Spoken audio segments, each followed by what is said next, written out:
নমস্কার বন্ধুরা, আমি বিকাশ। আপনারা দেখছেন তোমার আমার নিউজ। আমরা চলে এলাম আজকে আবার একটি নতুন ভিডিও নিয়ে। নিজেই স্বামীর প্রেসক্রিপশন বদলে কিনেছিলেন ঘুমের ওষুধ মাদক, আর তা খেয়েই ঢলে পড়েন সৌরভ। মেরঠ কাণ্ডে নয়া তথ্য, চলুন জেনে নি বিস্তারিত আজকের বিশেষ প্রতিবেদন।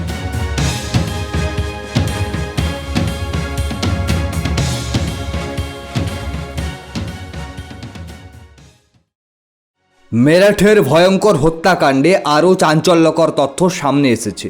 ময়নাতদন্তের রিপোর্ট প্রকাশ্যে আসতেই নৃশংসতার চিত্র স্পষ্ট হয়েছে। স্বামী সৌরভ রাজপুতকে হত্যার ছক কষেছিলেন স্ত্রী মুস্কান রস্তোগি ও তার প্রেমিক সাহিল শুক্লা। 4 মার্চ রাতে খাবারের সঙ্গে মাদক মিশিয়ে অচেতন করা হয় সৌরভকে। এরপরই শুরু হয় নৃশংস অত্যাচার।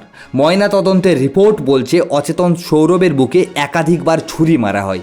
এতটাই জোরে কোপ বসানো হয়েছিল যে তার হৃৎপিণ্ড ফুটো হয়ে যায়। এরপর তার শরীর 15 টুকরো করে মাথা শরীর থেকে আলাদা করা হয়। হাত দুটো কবজি থেকে বিচ্ছিন্ন করা হয় এবং পাও পিছনের দিকে বাঁকানো অবস্থায় পাওয়া গেছে। পুলিশের অনুমান, দেহাংশগুলিকে জোর করে ড্রামের মধ্যে ভরার জন্যই এই কদার্য কাণ্ড। হত্যার পর দেহ টুকরো করে সিমেন্টের ড্রামে পুড়ে দেওয়া হয় যাতে পচনের গন্ধ বাইরে না আসে। ময়নাতদন্তকারী চিকিৎসকদের মতে এত ভয়ঙ্কর হত্যা তারা আগে কখনো দেখেনি। মুস্কান ও সাহিলকে ইতিমধ্যে গ্রেপ্তার করেছে পুলিশ। পুলিশি তদন্তে জানা গেছে 2016 সালে পরিবারের অমতেই সৌরভ মুস্কানের বিয়ে হয়েছিল।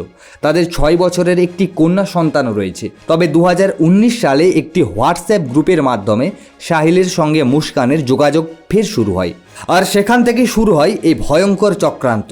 গত 18 মার্চ পুলিশে অভিযোগ দায়ের হলে তদন্ত শুরু হয় আর ধরা পড়ে মুস্কান ও সাহিল। আপাতত তদন্ত চলছে, আরও কোনো ছক লুকিয়ে আছে কিনা সেটাও খতিয়ে দেখা হচ্ছে।